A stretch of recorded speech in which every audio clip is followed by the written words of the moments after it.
ஒரு முறை சிங்கம் கரிச்சிச்சதுன்னா அந்த சவுண்ட்ல ஒரு 8 கிலோமீட்டருக்கு சும்மா அதிரும், எல்லா திசைகளும் அதிரும்.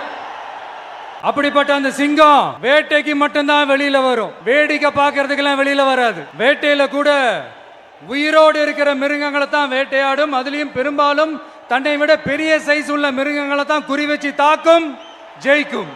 எவ்வளவு பசியில் இருந்தாலும் உயிர் இல்லாததை, கெட்டு போனதை தொட்டு கூட பார்க்காது. அப்படிப்பட்ட அந்த சிங்கம் அவ்வளவு ஈஸியா எதையும் தொடாது, தொட்டா விடாது. காட்டோட 4 பக்கமும் மார்க்கிங் மை டெரிட்டரின்னு தன்னுடைய பவுண்டரியை தானே வகுக்கும். அப்படிதான் அந்த காட்டையை தன்னோட கண்ட்ரோல்ல வச்சிருக்கும். சிங்கத்துக்கு கூட்டத்தோட இருக்கிறதுக்கும் தெரியும், தனியா இருக்கிறதுக்கும் தெரியும். அப்படியே தனியா வரணும்னு நினைச்சாலும் அஞ்சாம அலட்டிக்காம சும்மா கெத்தா தனியா வந்து அத்தனை பேருக்கும் தண்ணி காட்டும். எப்போ எதிலையும் தன்னோட தனித்தன்மையை இழக்கவே இழக்காது. Yes, a lion is always a lion. There are so many jackals and other animals in the forest, but there will be only one lion. And even if it is single, it will be the king of jungle. It is not only a description but also a clear declaration. சிங்கத்தை பத்தி பேசிட்டு நம்ம சிங்க குட்டிகளையும் சிங்க பெண்களையும் பத்தி நம்ம பேசாம இருக்க முடியுமா? அவங்களே எப்படி நான் மறப்பேன்? அவங்க தான் என்னுடைய உயிராச்சே, என் நெஞ்சில் குடியிருக்கும். என்னுடைய தோழர்களுக்கும் தோழிகளுக்கும் நேர்ல வர முடியாத சூழல்ல வீட்டுல இருந்துகிட்டே நம்மளோட இந்த மாநாட்டுல நேரலை வாயிலாக கலந்துகிட்டு இருக்கிற என்னுடைய அம்மாக்கள், அக்கா தங்கைகள், அண்ணன் தம்பிகள், நண்பர்கள் அனைவருக்கும் என்னோட உயிர் வணக்கம், என்னோட உயிர் வணக்கம், என்னோட உயிர் வணக்கம். வீரம் விளையும் மாமதுரை மண்ணை வணங்குகிறேன். இந்த மதுரைனாலே உடனே ஞாபகத்துக்கு வரது சீறி பாஞ்சி துள்ளி குதிக்கிற யாருக்கும் அடங்காத காளைகள் விளையாடுற அலங்காநல்லூர் ஜல்லிக்கட்டு தான். நம்ம வைகை ஆறு தான். அழகர் ஆத்துல இறங்குற வைபவம் மதுரை மீனாட்சி அம்மன். இந்த மண்ணோட உண்மையான குணம் உணர்வு பூர்வமான மண் இது. அது மட்டும் இல்ல, இந்த மண்ணில் வாழ்ற மக்களும் அப்படித்தான் உணர்வு பூர்வமான ஆளுங்க. நான் இந்த மண்ணில் கால் எடுத்து வச்ச உடனே ஒரே ஒருத்தரை பத்தி தான் மனசுக்குள்ள ஓடிக்கிட்டே இருந்தது. அவர் யாருன்னு உங்களுக்கும் தெரிஞ்சிருக்கும். சினிமானாலும் சரி, அரசியல்னாலும் சரி, நமக்கு ரொம்ப ரொம்ப பிடிச்சது புரட்சி தலைவர் எம்ஜிஆர் அவர்கள் தான். அவரோட பழகிறதுக்கு எனக்கு வாய்ப்பு கிடைக்கல. ஆனா அவரை மாதிரியே குணம் கொண்ட என்னுடைய அண்ணன் புரட்சி கலைஞர் கேப்டன் விஜயகாந்த் அவர்களோட பழகிறதுக்கு எனக்கு நிறையவே வாய்ப்பு கிடைச்சது. அவரும் இந்த மதுரை மண்ணை சேர்ந்தவர் தானே, அவரை மறக்க முடியுமா? தமிழ்நாட்டு மக்கள் உணர்வுபூர்வமா உண்மையா நம்ம பக்கத்திலே நிக்கிறவங்க, அதுக்கு ஒரு மிகப்பெரிய அடையாளம் தான் இந்த மதுரை மண். நம்ம தமிழக வெற்றி கழகம் கையில் எடுத்திருக்கிற அரசியலும் அப்படித்தான். உண்மையான அரசியல், உணர்வு பூர்வமான அரசியல், நல்ல அரசியல், நல்லவங்களுக்கான அரசியல், நாட்டு மக்களுக்கான அரசியல், நல்லது மட்டுமே செய்கிற அரசியல். இதோ நம்மளுடைய இந்த 2வது மாநில மாநாடு வாகை சூடும் வரலாறு திரும்புகிறது. அப்படி இந்த மாநாட்டுக்கு பேர் வச்சிருக்கிறோம். 1967லயும் 1977லயும் நம்ம தமிழக அரசியல் ஒரு மிகப்பெரிய ஆட்சி அதிகார மாற்றங்கள் ஒண்ணு நடந்துச்சு இல்லையா? அதே மாதிரிதான் அடுத்த வருஷம் 2026ல அப்படி ஒரு வரலாறு திரும்ப போகுதுன்னு உறுதியா சொல்றதுக்கான மாநாடு தான் நம்மளோட இந்த 2வது மாநில மாநாடு. விக்கிரவாண்டி விசாலையில நம்மளுடைய ஃபர்ஸ்ட் மாநாடு நடத்தணும், வெற்றி கொள்கை திருவிழா. அதுக்கப்புறமே நீங்க பார்த்திருப்பீங்க, தமிழக அரசியல் அந்த தட்ப வெப்பத்தையே மாத்தினுச்சு. நமக்கு எதிராக எத்தனை குரல்கள். ஆனா உங்களுக்கு தான் நம்மளை பத்தி நல்லா தெரியுமே. எந்த குரலையும் காதலையே போட்டுக்காம மக்களோட குரலை மட்டுமே கேட்டுக்கிட்டு நமக்கு எதிராக வர அத்தனை கூக்குரல்களையும் சின்னதா ஒரு சிரிப்போடவே கடந்து வந்திருக்கிறோம். அது இல்லாம நம்ம மாநாட்டில் ஒலிக்கிற இந்த குரல் இந்த ஒற்றை தமிழ் மகனோட குரல் மட்டுமல்ல, ஒட்டுமொத்த தமிழ்நாட்டு மக்களுடைய குரல். தமிழ்நாட்டில் இருக்கிற ஒவ்வொரு வீட்டில இருந்தும் ஒலிக்கிற குரல், ஒட்டுமொத்த உலகெங்கும் வாழும் ஒவ்வொரு தமிழ் வீட்டிலிருந்தும் எழும் குரல்.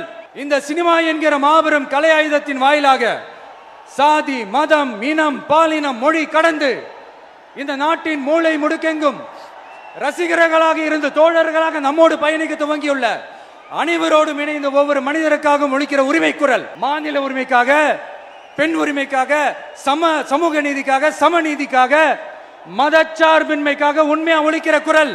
அதனால் இந்த குரலுக்கு எதிரா இன்னும் இன்னும் எத்தனை எத்தனை குரல்கள் வந்தாலும் ஓங்கி ஒலிக்குமே தவிர ஒரு நாளும் ஓயவே ஓயாது. Yes, it is an unstoppable voice, an unstoppable force. நம்ம அரசியலுக்கு வர்றதுக்கு முன்னாடி அட இவரெல்லாம் வர மாட்டாரியா, அவரே வரல, இவரே வரல, இவருங்க வர போறாரு அப்படின்ட்டு நிறைய பேர் ஜோசியம் சொன்னாங்க. அப்புறம் நம்ம கட்சியினுடைய பேர் அறிவிச்சதுக்கு அப்புறம் பேரு தானே அறிவிச்சிருக்கிறாரு, மக்கள் கிட்ட பேர் வாங்கணும்ல, அதெல்லாம் முடியாதுன்னாங்க. அப்புறம் ரொம்ப முக்கியமா மாநாடுலாம் எவ்வளவு பெரிய விஷயம், அதெல்லாம் இவர் ஒத்தால எப்படி பண்ண முடியும், சும்மா பக்கத்தில் புஷியானதை வச்சுக்கிட்டு மாநாடுல எப்படி நடத்தி காட்ட முடியும், அதெல்லாம் அவங்களால முடியாது. அப்புறம் மழை பெஞ்சு எல்லாத்தையும் கெடுத்துரும்.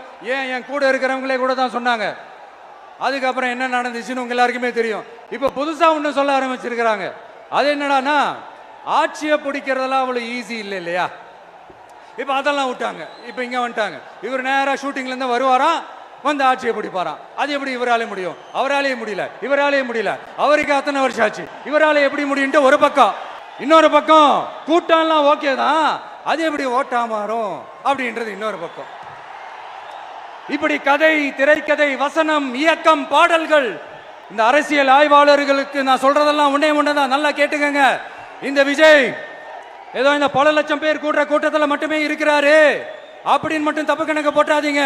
ஏன்னா நம்மளுடைய இந்த கூட்டம் வெறும் ஓட்டா மட்டும் இல்லைங்க, வரப்போற தேர்தலில் மக்கள் விரோத ஆட்சியாளர்களுக்கு நாம வைக்க போற வேட்டா, நம்மளை கோட்டைக்கு அனுப்ப போற ரூட்டா இருக்க போதுன்னு சீக்கிரமாவே தெரிஞ்சுப்பீங்க. ஏன்னா கோடிக்கணக்கானவங்களோட ஹார்ட்லயும் வீட்லயும் ஏற்கனவே ஆல்ரெடி உயிரா உணர்வா உறவா இருக்கிறோம். நம்மளுடைய கனெக்ட் எல்லாம் வெறும் மக்களோட மட்டும்தான். நாம யாருன்னு அவங்களுக்கு தெரியும், அவங்க யாருன்னு நமக்கு தெரியும். நாமளும் நம்ம மக்களும் எப்படி இருக்கிறோம்னு எதிரிங்களுக்கு நல்லாவே தெரியும். இருந்தாலும் இந்த விஜய் எதுக்குப்பா வந்திருக்கிறாரு, இவர் என்ன புதுசா என்ன திட்டம்லாம் சொல்லிட்டாரு அப்படின்னு வேற நிறைய கேள்விகள். இந்த சொல்றேன் தெரிஞ்சுக்கங்க. பெண் குழந்தைகள், பெண்கள் மற்றும் வயசானவங்களோட பாதுகாப்புல தான் நம்ம பிரையாரிட்டியே. அடுத்து இளைஞர்கள், உழவர்கள், உழைப்பாளர்கள், நெசவாளர்கள், மீனவர்கள், ஆதரவற்ற முதியோர்கள், மாற்றுத்திறனாளிகள், மூன்றாம் பால் இனத்தவர்கள்னு இன்னும் யாருக்கெல்லாம் கவர்மெண்டோட ஒரு ஸ்பெஷல் அட்டென்ஷன் தேவையோ அவங்க எல்லாருக்குமான ஒரு கவர்மெண்ட் அமைக்கிறது தான் நம்ம இலக்கே. நான் ஏற்கனவே சொன்னது தான் நான் திரும்பவும் சொல்றேன். நம்மளுடைய இந்த தமிழக வெற்றி கழகம் ஏதோ அரசியல் ஆதாயத்துக்காக தொடங்கப்பட்ட கட்சியெல்லாம் கிடையாதுங்க. கொள்கை கோட்பாடுகளோடு தந்தை பெரியார், பெருந்தலைவர் காமராஜர், அண்ணல் அம்பேத்கர், வீரமங்க வேலு நாச்சியார், மக்கள் சேவகர் அஞ்சலை அம்மாள், நம்மளுடைய 5 கொள்கை தலைவர்களோட வழிகாட்டுதல்களோடு தொடங்கப்பட்ட கட்சி. நம்ம ஸ்டாண்ட்ல நாம எப்பவுமே ஸ்ட்ராங்கா தாங்க இருக்கிறோம். அதுல எந்த மாற்றத்துக்கோ எந்த சமரசத்துக்கோ துளி கூட இடமில்லை. நம்மளுடைய ஒரே கொள்கை எதிரி பாஜக தான். நம்மளுடைய ஒரே அரசியல் எதிரி திமுக தான். எப்படி? நம்மளுடைய ஒரே கொள்கை எதிரி, நம்மளுடைய ஒரே அரசியல் எதிரி. ஏதோ அண்டர் கிரவுண்ட் ஆதாயத்துக்காக டீல் போட்டுக்கிட்டு, டீல் பேசிக்கிட்டு, இந்த அலையன்ஸ் வச்சுக்கிட்டு இந்த ஊரை ஏமாத்துற கட்சி எல்லாம் நம்ம டிவிக்கே கிடையாதுங்க. யாருக்காகவும் எதுக்காகவும் எந்த பயமும் கிடையாது. மாபெரும் பெண்கள் சக்தி நம்மளோட இருக்கிறாங்க, மாபெரும் இளைஞர்கள் சக்தி நம்மளோட இருக்கிறாங்க, ஒட்டுமொத்த தமிழ்நாட்டு மக்களுடைய சக்தி நம்மளோட நிக்கிறாங்க. அப்படி இருக்கும்போது இந்தியாவில் இருக்கிற எல்லா ஸ்டேட்லயும் வாழ்ற நம்ம தமிழ் நெஞ்சங்கள் மட்டும் இல்ல, உலகம் பூரா 100க்கும் மேலான நாடுகள்ல வாழ்ற நம்ம தாய் தமிழ் உறவுகள் எல்லாருமே என்ன விஜய் தளபதி விஜய் இல்லனா விஜய் தளபதி இப்படி சொந்தம் கொண்டாடுற கோடிக்கணக்கானவங்களோட அன்பு மாசியும் நம்மளோட இருக்கும் போது, இவங்க எல்லாருமே நம்மளோட நிற்கும் போது எதுக்குங்க இந்த பாசிச பாஜகவோட நேரடி கூட்டணியோ இல்ல மறைமுக கூட்டணியோன்னு உறவு வச்சுக்க? நாம என்ன உலகமாக ஊழல் கட்சி என்ன? நம்மளை பத்தி சின்னதா ஒரு உண்மை ஒண்ணு சொல்லலாமா? என்னடா இவர் வாயால இப்படி சொல்றாருன்ட்டு யாரும் தவறா நினைச்சுக்க வேணாம். ஏன்னா இது ஒரு விதத்துல ஒரு ஃபேக்டும் கூட. அதனால தான் நான் சொல்லணும்னு ஆசைப்படுறேன். நம்ம யார் தெரியும்ல?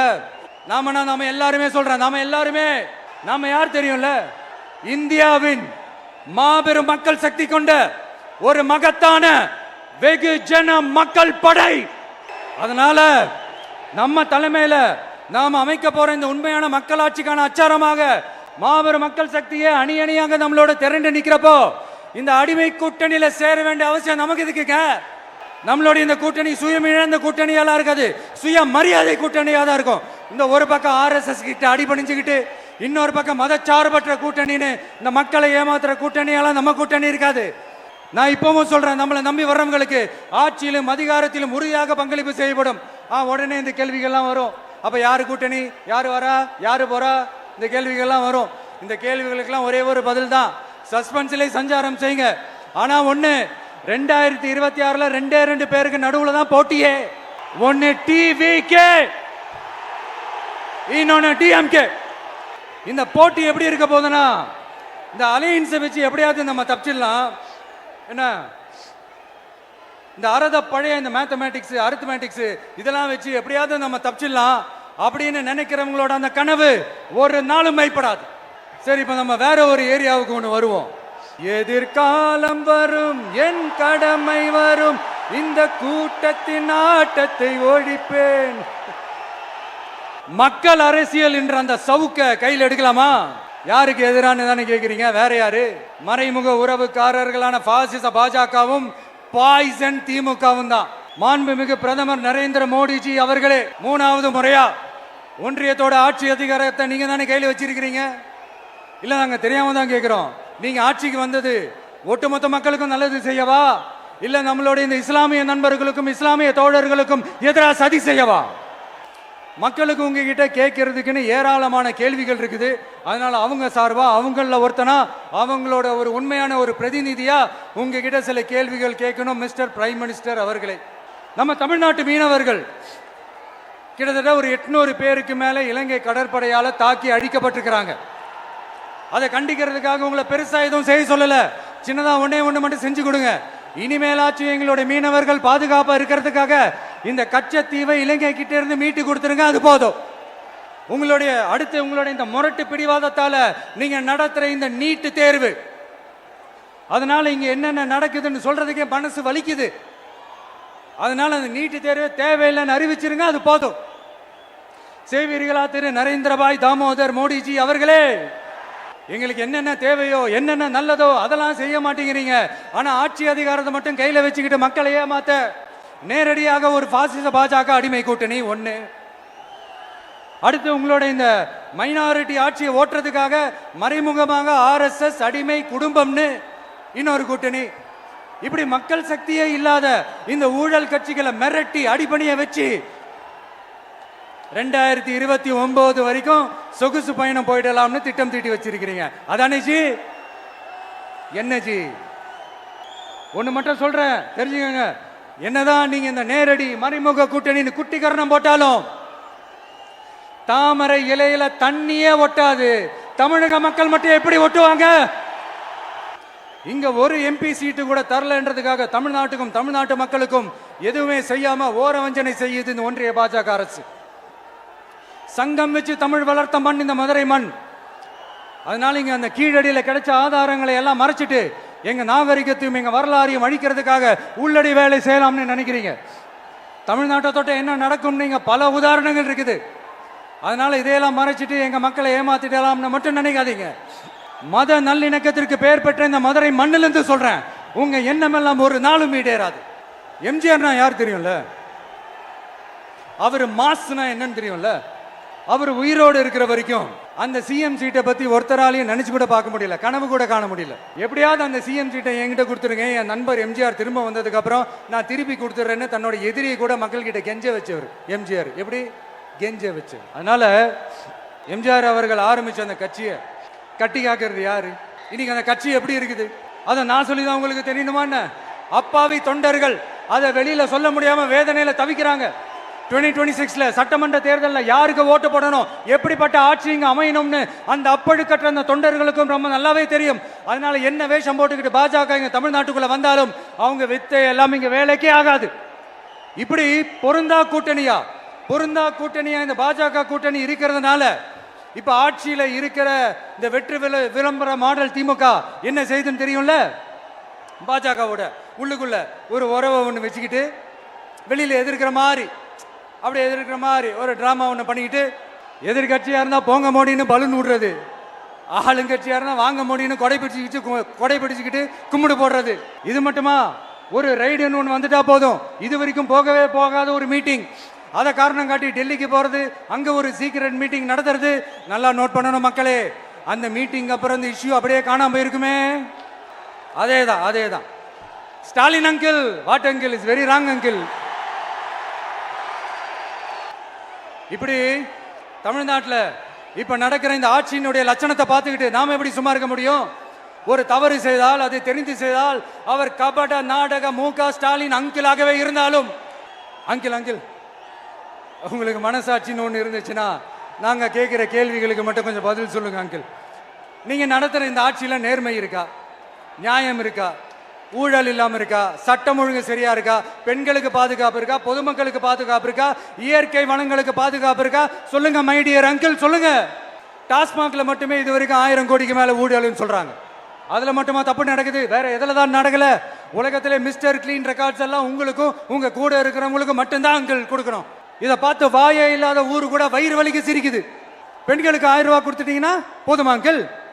அப்படியே அது மூடி மறைச்சிடலான்னு பாக்குறீங்களா? படிக்கிற இடத்துல, வேலைக்கு போற இடத்துல, வெளியில போற இடத்துலன்னு அவங்களுக்கு பாதுகாப்பே இல்லைன்னு ஒட்டுமொத்த பெண் பெண்களும் கதறாங்க. அந்த கதறல் சத்தம் ஏதாவது உங்க காதுல கேக்குதா அங்கிள்? இதுல வேற உங்க அப்பான்னு கூப்பிடுறாங்கன்னு வேற சொல்றீங்க. What is this uncle? Is very very wrong uncle, is very very wrong. பெண்களுக்கு மட்டுமா பொய் வாக்குறுதி கொடுத்து ஏமாத்துறீங்க? அரசு ஊழியர்கள், ஆசிரியர்களை ஏமாத்துறீங்க, விவசாயிகளை ஏமாத்துறீங்க, பரந்தூர்ல பாதிப்பே வராதுன்னு சொல்லி ஏமாத்துறீங்க, மீனவர்களை ஏமாத்துறீங்க, போதைப் பொருள் கலாச்சாரத்தை ஒழிக்காம ஏமாத்துறீங்க. ஐயோ ஐயோ, very very first uncle, very very first. எப்படி கேட்டாலும் இவங்க கிட்ட இருந்து எந்த பதிலும் வரப்போறதில்லை. ஏன்னா இருந்தா தானே. இப்ப ஆட்சியில இருக்கிற நம்மளுடைய அங்கிள் பதில் சொல்றது இருக்கட்டும். மக்களை நீங்க சொல்லுங்க, நீங்க உண்மையை சொல்லுங்க. செய்வோம் செய்வோம் செய்வோம் செய்வோம்னு சொன்னாங்களே, சொன்னதெல்லாம் செஞ்சாங்களா? உங்களை தான் கேட்கிறேன், சொன்னதெல்லாம் செஞ்சாங்களா? சத்தமா சத்தமா மை டியர் அங்கிள், கேக்குதா?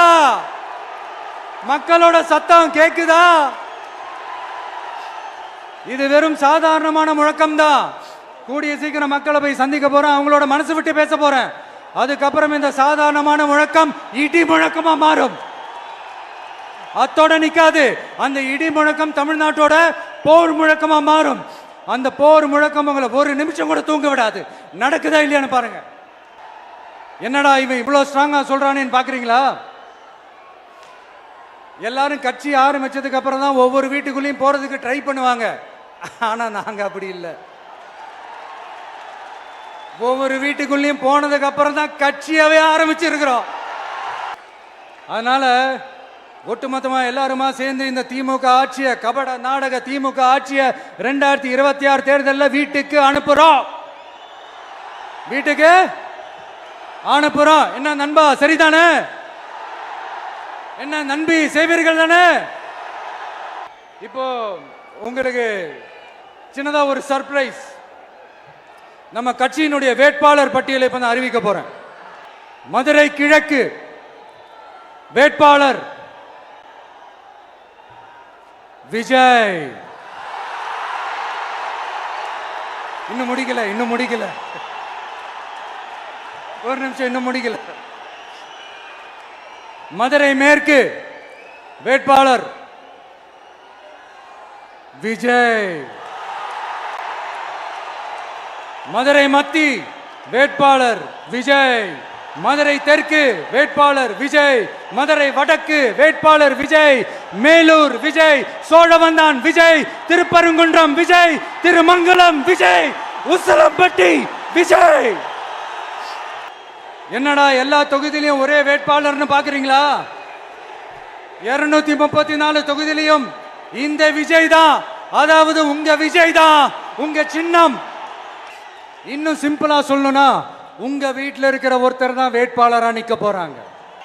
அந்த வேட்பாளரும் நானும் வேறு வேறு இல்லை.